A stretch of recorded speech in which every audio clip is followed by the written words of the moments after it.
ملاقات کر کے اتنا مقام مرتبہ پا کے واپس آ رہے ہیں، کیا دیکھا؟ ایک کنیز، ہاتھ میں آٹے کا تھیلا ہے، آنکھوں میں آنسو ہیں، زاروں قطار ہو رہی۔ آقا علیہ الصلوۃ والسلام نے پوچھا، اے کنیز کیا وجہ ہے، کیوں رو رہی ہو؟ اب وہ کہنے لگی میں ایک غیر مسلم کی کنیز ہوں، میرا مالک غیر مسلم ہے۔ میرے آقا علیہ الصلوۃ والسلام پر پھر کہا مجھے اس نے بھیجا تھا آٹا پسوانے کے لیے، اب آٹا پسوانے میں ہو گئی دیر ہو گئی، اب میں رو اس وجہ سے نہیں ہوں کہ میرا مالک غیر مسلم ہے، دیر ہو گئی کافی، اب اگر گھر جاتی ہوں تو وہ مجھے سزا دے گا، مارے گا۔ قربان جائیں حضور کی دستگیری پر، اتنا اوج اتنی بلندی پا کر ابھی آئے ہی ہیں، گھر نہیں پہنچے، آقا نے فرمایا چل میں تجھے چھوڑ کے آتا ہوں۔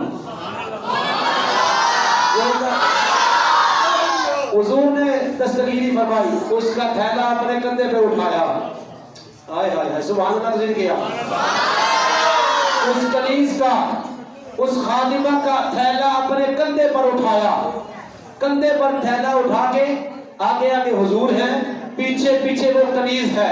اب توڑ اس غیر مسلم کے دروازے پر پہنچے، جا کر خود حضور نے دروازے پر دستک دی۔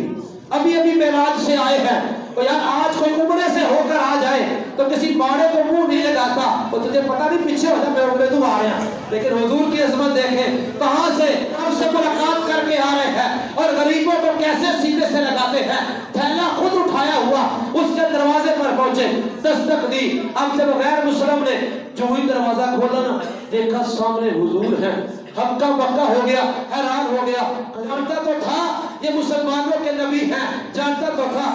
فرمائیے کیسے آنا ہوا؟ میرے حضور نے فرمایا آنا دراصل ایسے ہوا، یہ تمہاری کنیز ہے؟ کہنے لگا ہاں ہاں میری کنیز ہے۔ کہا میرے آقا نے فرمایا یہ گلی میں کھڑے ہو کر رو رہی تھی، اسے دیر ہو گئی، اب یہ آ نہیں رہی تھی اس وجہ سے کہ میرا مالک مجھے سزا دے گا، میں اس کو ساتھ لے کے آیا ہوں اس لیے کہ سفارش کرنے کے لیے، اسے کہنا کچھ نہ، میں اسے ساتھ لے کے آیا ہوں۔ اب اس غیر مسلم کی بات سنے، بڑی قابل توجہ، کہنے لگا اب یہ تو بتائیے آپ آج جو رات گزری ہے، آج رات آپ کو معراج ہوئی ہے؟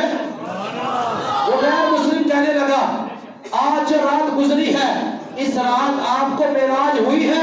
میرے آقا نے فرمایا ہاں معراج پہ گیا ہوں، ہاں میں معراج پہ گیا ہوں۔ بھاگا ہوا اندر گیا، تھوڑی دیر گزری، واپس ایک کتاب ہاتھ میں لیے ہوئے، اب وہ قرآن تھی یا انجیل تھی، ان دونوں میں سے کوئی ایک کتاب تھی، وہ لیے ہوئے حضور کی بارگاہ میں آتا ہے، کہنے لگا یا رسول اللہ یہ دیکھیں یہ ہماری کتاب میں لکھا ہوا ہے، اس کی نشانی کیوں ہے؟ جو آخری نبی ہوگا، اللہ کا جو آخری نبی ہوگا، وہ جس رات معراج پہ جائے گا اس سے اگلے دن اس کتاب میں جو لکھا ہے اس کی یہ نشانی لکھا ہے کہ اگلے دن وہ ایک کنیز کے ساتھ آٹے کا تھیلا لے کر ایک غیر مسلم کے دروازے پر آئے گا۔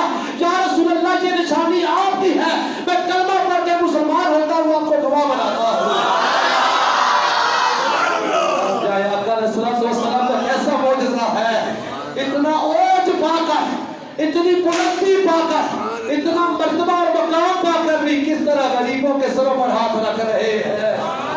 وہ کریم آقا جن کے آنے کی خوشخبریاں اللہ نے تورات و انجیل میں دی ہوئی ہے کہ وہ آخری نبی ایسے ہوں گے جن کی ایک نشانی یہ ہوگی کہ جس رات وہ معراج پہ جائیں گے، عرش پہ جائیں گے، اس سے اگلے دن ہی ایک کنیز کا تھیلا اٹھا کر، آٹے کا تھیلا اٹھا کر ایک غیر مسلم آقا کے دروازے پر آئیں گے۔ بس یہی منظر دیکھ کر وہ غیر مسلم مسلمان ہو گیا۔ اور یہ آقا علیہ الصلوۃ والسلام کے اخلاق ہے جو ہمیں سکھاتے ہیں کہ ہمیں بھی دوسروں سے اچھے اخلاق سے پیش آنا چاہیے۔